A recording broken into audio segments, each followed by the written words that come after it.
और जैसे ही 2 महीना की सैलरी आएगी मैं 75% मीडिया के सामने लाके अपने क्षेत्र के विकास के लिए, अपने क्षेत्र के लोगों के कार्य के लिए मैं वो पैसा दे दूंगा। चूंकि सैलरी नहीं आई है मेरी और उसके लिए मेरा विधानसभा में अकाउंट बनना चाहिए, मैंने अभी अकाउंट खोला नहीं है। उसके बाद बहुत सारे जो ट्रोलर गैंग है, ट्रोलर एक आर्मी बनी है, चूंकि उनका ध्यान हम पे होता है हमारी गाड़ी को लेकर। तो मैं उसको भी आपको बताना चाहूंगा कि जयराम महतो इतना तो बेवकूफ नहीं है कि अपने नाम से अगर गाड़ी लेगा और आलोचना सहेगा।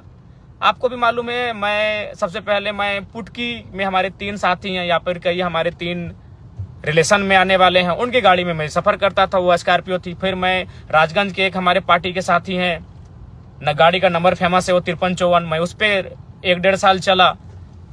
उसके बाद मैं नवाडी की गाड़ी में मैंने लोकसभा और विधानसभा के चुनाव में मैं रहा। लेकिन मुझे अपनी गाड़ी मैंने लोन में निकाला है, पंजाब नेशनल बैंक से मैंने लोन लिया है, आप चाहें तो पता कर सकते हैं। और विधानसभा में भी एक विधायक को गाड़ी खरीदने के लिए, जमीन खरीदने के लिए, घर के लिए लोन दिया जाता है। अब सवाल है कि भाई मैंने लोन से गाड़ी क्यों लिया? क्योंकि देखिए एक टीए होता है, विधायकों को एक टीए दिया जाता है, ट्रेवल अलाउंस, यानी ट्रेवल मतलब सफर करना। क्योंकि विधायक अपने फील्ड में सफर करते हैं, विधायक अपने फील्ड में घूमते हैं, क्षेत्र का भ्रमण करते हैं, तो सरकार उनको पेमेंट करती है।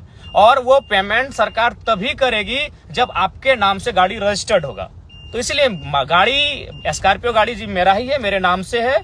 और ये मैंने खुशी में और शौक से नहीं, ये गाड़ी मैंने मजबूरी में खरीदा है। अगर इस गाड़ी को मैं नहीं खरीदता तो हमको टीए भत्ता नहीं मिलता, क्योंकि ये नियम है कि आप गाड़ी विधायक के नाम से होना चाहिए तभी टीए भत्ता दिया जाएगा। तो इसलिए ये गाड़ी मैंने लोन में लिया है। और हाँ, फिर कहूंगा कि वो जो 75% देने के बाद जो मेरे पास 25% पैसा बचेगा, मैं ये उसी में से गाड़ी का लोन को और गाड़ी का जो किस्ती है उसे चुकाने का काम करूंगा। शायद 3 साल या 5 साल का है, वो भी कंफर्म नहीं हूं, चूंकि हमने अपने पार्टी के कोषाध्यक्ष महोदय को कागज दे दिया था कि आप गाड़ी का जो पेपर है लोन का उस प्रक्रिया कीजिए, सिर्फ हम साइन किए थे। तो मान के अगर 3 साल का है तो हमें लगता है कि अगर 2 लाख भी अगर सैलरी माने एक विधायक की, तो 2 लाख 25% आपका 50,000 होता है। तो 50,000 में मान के चलिए 3 साल तक भी देते हैं तो आराम से गाड़ी का जो मेरा पेमेंट है वो हो जाएगा।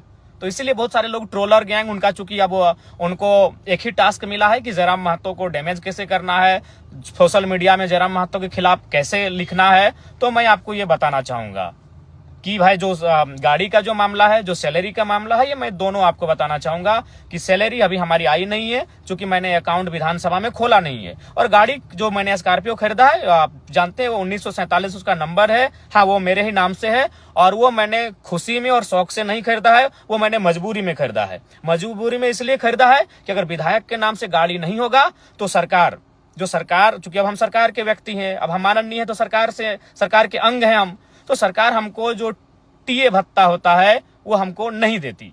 इसीलिए मैंने गाड़ी को कह सकते हैं मजबूरी में खरीदा है। बाकी हमको गाड़ी का कोई शौक नहीं है। मेरे बहुत सारे साथी हैं जिनके पास स्कॉर्पियो गाड़ी है, जिनके पास थार भी है और बहुतों के पास और भी अच्छी गाड़ियां हैं, लेकिन मैं गाड़ी का शौकीन नहीं हूं।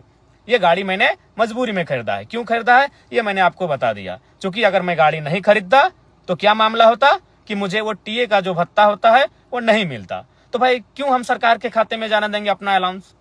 जो टीए भत्ता हर एक विधायक को मिलता है तो जयराम महतो क्यों उसको सरकार को देगा भाई? अगर वो पैसा मेरा है, क्योंकि सबसे ज्यादा क्षेत्र में घूमने वाला विधायक हम हैं, आपको भी मालूम है। हम प्रत्येक दिन 4 विधानसभा घूमते हैं। कल ही हम बगोदर, बागमारा, टुंडी और डुमरी तो मेरा अपना विधानसभा है, 4 विधानसभा में रोज घूमते हैं। तो भाई तेल का तो खर्चा है और सरकार तेल देती है, लेकिन सरकार तेल तभी देगी, तेल का खर्चा, जब गाड़ी विधायक के नाम से होगा। तो इसलिए मैं आपको सच्चाई बताना चाहता हूं। बाकी ट्रोलर गैंग वो 5 साल तक वही करेगी। जयराम महतो खाता क्या है, जयराम महतो पहनता क्या है, उसके गंजी का रंग क्या है, उसके खैर छोड़िए चप्पल क्या है, जूता क्या है, वह कौन सा परफ्यूम लगा रहा है, वो कौन सा क्रीम लगा रहा है, वो कौन सा साबुन लगा रहा है, वो कौन सा तेल लगा रहा है, ये 5 साल तक उनके पास यही टास्क रहेगा। तो चलिए मैं आपको सच्चाई बता चुका हूं। अगर आप जिनको भी संदेह है, बोकारो में पंजाब नेशनल बैंक है, वहां से हमने लोन लिया है और लोन शायद 10 लाख के आसपास का लोन है।